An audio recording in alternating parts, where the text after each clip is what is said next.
दीपक रंजन, हरियाणा के नतीजों का इंतजार कर रहे थे ना आप, क्योंकि लिस्ट तो पहले से तैयार थी।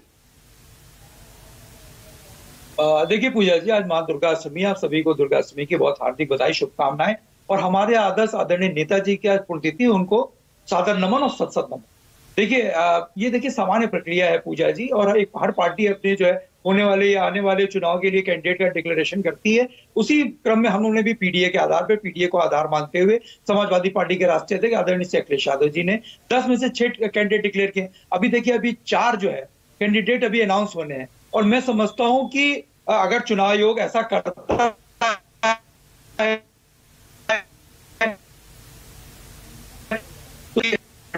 तो हम समझते हैं बहुत कुछ जो है डिपेंड करता है। हम ये सही कि देखिए, कोई भी पार्टी हो, चाहे भाजपा हो, चाहे बसपा हो, चाहे कांग्रेस हो, चाहे सपा हो, कॉन्फिडेंट होना पूजा जी अच्छी चीज है। लेकिन ये लोगों का निर्णय गलत हो जाता है और हम कहीं ना कहीं इसको हमको हार का सामना करना पड़ता है। तो समाजवादी पार्टी एक सामान्य प्रक्रिया है और हमारा उत्तर प्रदेश में कांग्रेस पार्टी से हमारा गठबंधन पूरी तरीके से है। हम लोग एकजुट होकर के हम लोग चुनाव लड़ेंगे और मैं समझता हूँ कि अभी आने वाले, तो आपने उनसे बिना राय लिए ही आपने पहली लिस्ट जारी कर दी? राय मशवरा तो होना चाहिए था ना। ये देखिए, ये ना हम जान सकते हैं पूजा जी, ना आप जान सकते हैं, ना प्रियंका जी जान सकती। ये ऊपर लेवल पे मल्लिकार्जुन खड़गे जी थे, क्योंकि दूरभाष एक क्रांति है, दूरसंचार एक क्रांति है। हो सकता है कि फोन पे आदरणीय राहुल गांधी जी को, आदरणीय अखिलेश यादव जी की या मल्लिकार्जुन खड़गे जी की बात हो गई हो। ये हम अब नहीं जान सकते कि क्या बात हुई है, क्या बात नहीं है। अभी 4 सीटें इसीलिए भी रोकी गई हैं कि जब बात होगी तो निश्चित रूप से जो है, देखिए महाराष्ट्र में एक समय में हमारे 5 विधायक हुआ करते थे। आज की तारीख में हमारे 2 विधायक वहां पे। महाराष्ट्र हमारा संगठन बहुत मजबूत है। तो साथी चुनाव ने अजय राय खुद कह रहे हैं कोई चर्चा नहीं हुई है। 5 सीटों की पेशकश तो आप कर ही चुके थे कि 5 पे लड़ना चाहते हैं। अगर राहुल गांधी जी का, मल्लिकार्जुन खड़गे जी का कोई बयान आया तो आप बता दीजिए।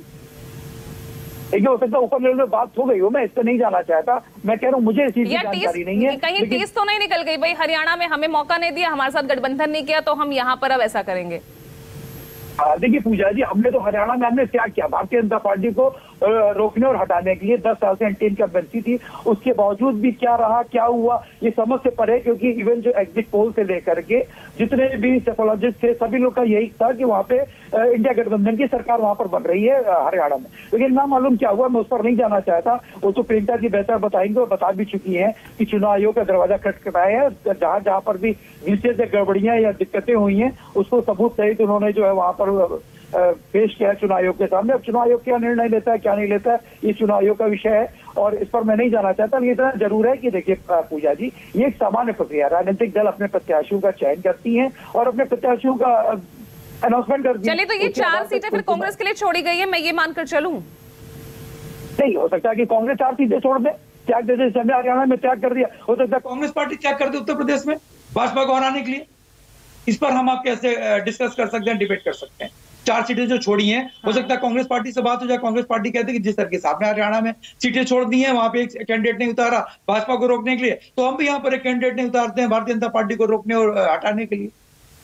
तो ये देखिए, ये कोई ऐसी बात नहीं है कि अभी हरियाणा का चुनाव पूजा जी अभी हालिया संपन्न हुआ है, उसमें किस तरीके से इन्होंने परिवार के लोगों को टिकट देने का काम किया। जब परिवार के लोगों ने दबाव बनाया, चाहे वो किरण चौधरी जी हो या बहुत से ऐसे लोग हैं जिनके परिवार के लोगों ने टिकट देने का काम किया। और मैं तो समझता हूँ, देखिए भारतीय जनता पार्टी के प्रवक्ता जी बड़े जानकार प्रवक्ता है। ये पूरी जानकारी जुटा करके डिबेट में बैठते हैं, अपने शीर्ष नेतृत्व से बात करने के बाद ये आपके डिबेट में आते हैं। लेकिन ये बता नहीं पाएंगे कि 10 सीटों में कितनी सीट ये आरएलडी को दे रहे हैं, कितनी सीटें ये संजय निषाद जी की पार्टी को दे रहे हैं, कितनी सीटें ये अनुप्रिया पटेल जी की पार्टी को दे रहे हैं। और देखिए हमारी विचारधारा के बारे में, अभी तो रार आपकी गठबंधन पे ही यहाँ पर खड़ी हो गई है ना। बिना राय मशवरा आप 6 सीटों पर नामों का ऐलान कर देते हैं। पूजा जी, आरएलडी तो इनके साथ यहाँ पे अलायंस पार्टनर है, इनके साथ सरकार में प्रदेश में भी है और केंद्र में भी है, और जम्मू कश्मीर जाकर के चुनाव लड़ जाती है। उसके खिलाफ क्या कार्रवाई कर रहे हैं? ये विचारधारा इनकी कैसे मिसमैच कर गई? ओम प्रकाश राजभर जी महाराष्ट्र में जाते हैं और कहते हैं कि हमारी पार्टी सुभाषपा जो है यहाँ पे अपना कैंडिडेट उतारेगी। क्या इनसे पूछ करके उन्होंने कहा था? इनसे पूछ करके उन्होंने वहां पे सभा में बयान दिया था? तो ये अपनी चिंता करें। और गुलाब चंद जी इस बात को लेकर के बड़े खुश हैं, बड़े उत्साहित हैं कि 37 विधायक लेकर के हम मुख्यमंत्री हैं।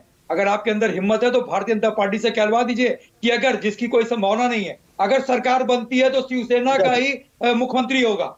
अरे देखिए, बहुत बड़े मुखालते में आप लोग। भारतीय जनता पार्टी इतना बड़ा धोखा देगी आप लोग कि ना आप इधर गिराओगे ना आप उधर गिराओगे। अगर है आपके अंदर 7 विधायक लेकर के, तो आप कह दो कि अगर सरकार बनती है तो शिवसेना से मुख्यमंत्री होगा। आप कहना समझ बात कि आदरणीय संजीव जी जो आम आदमी पार्टी के प्रवक्ता हैं, उन्होंने यही स्पष्ट कर दिया। अगर आपको नहीं सुनाई दे रहा, नहीं दिखाई दे रहा है, तो दोबारा मैं कह दे रहा हूँ, आप सुन पा रहे हो तो आप बता दो, आप जवाब दे दो कि शिवसेना का मुख्यमंत्री होगा।